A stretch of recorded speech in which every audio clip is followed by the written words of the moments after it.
Welcome back to the Freedom Homestead Kitchen. I'm really excited because I am in the middle of preparing a low-carb, keto-friendly meal for Jack and myself.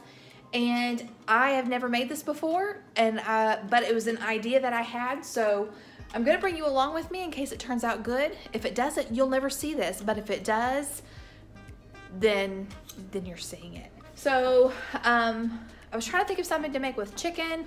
Decided to go for pizza. I've never made a Fathead Crust. The rest of what I'm gonna put on top of it, I've totally had and made on homemade pizza with regular crust. So it should turn out. I'm just hoping that the Fathead Crust turns out. So anyway, here's what we're gonna do. So the first thing we're gonna do is we are going to put in some bacon in the oven to cook. And that's gonna cook while I'm making my Fathead Crust. So what I am making is a chicken, bacon, and spinach pizza. It's one of our favorite pizzas. So yeah, so we're gonna start with doing that. And then once I get this in the oven, and I'm not gonna use the whole package, maybe just half of it. I'm gonna put that in the oven to cook, and then we'll get started on the Fathead Crust. To cook my bacon in the oven, I preheat the oven to 400 and then put the bacon on a cookie sheet in a single layer. I put it in the oven for about 10 minutes or until it is nice and crispy. To make the Fathead pizza crust, I have the recipe for you down below, but you put mozzarella and cream cheese in a microwave-safe dish, melt it for a minute, stirring every 30 seconds. Then you're gonna add an egg and some almond meal and squish it up with your hands. And then you're gonna kind of smear it on parchment paper. Just smooth it out until you get an even crust. Then that goes in the oven to bake. So now that my Fathead pizza crust is in the oven, my bacon is still in the oven, I'm going to prepare a chicken breast for this pizza. While my cast iron skillet is heating up, I cut my boneless, skinless chicken breast into 1/2-inch cubes. This chicken breast was about a medium-sized chicken breast. I add in my extra virgin olive oil to the skillet, about 2 tablespoons, and then I drop in my chicken. Then I season with garlic, onion powder, salt, and pepper, and then saute until cooked through.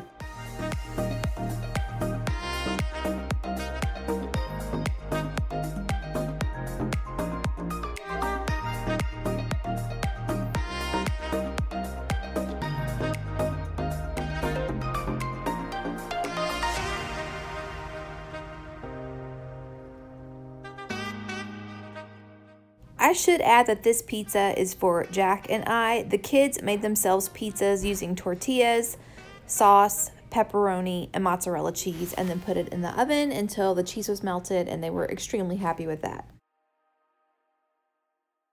Okay, so this is what the crust looks like after being in the oven for about 12 minutes. Not too shabby. Start assembling this pizza. I first sprinkle garlic powder all over the crust. Then I take some ricotta cheese, about 1/2 cup, and I smear it all over the top of the crust.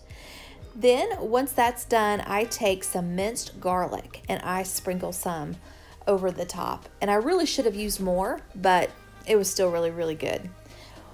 After I get the garlic on, then I take a few handfuls of baby spinach and spread that all over.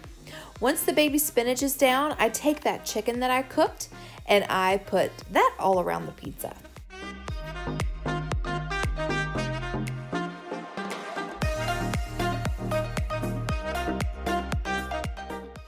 Once I get my chicken down, I take all of that bacon and I crumble it all over the top.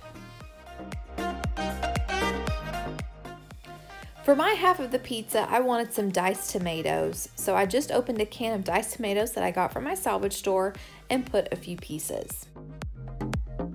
Once that was done, I sprinkled the top with a little bit of mozzarella cheese and put it back in the oven to bake until all of the cheese had melted.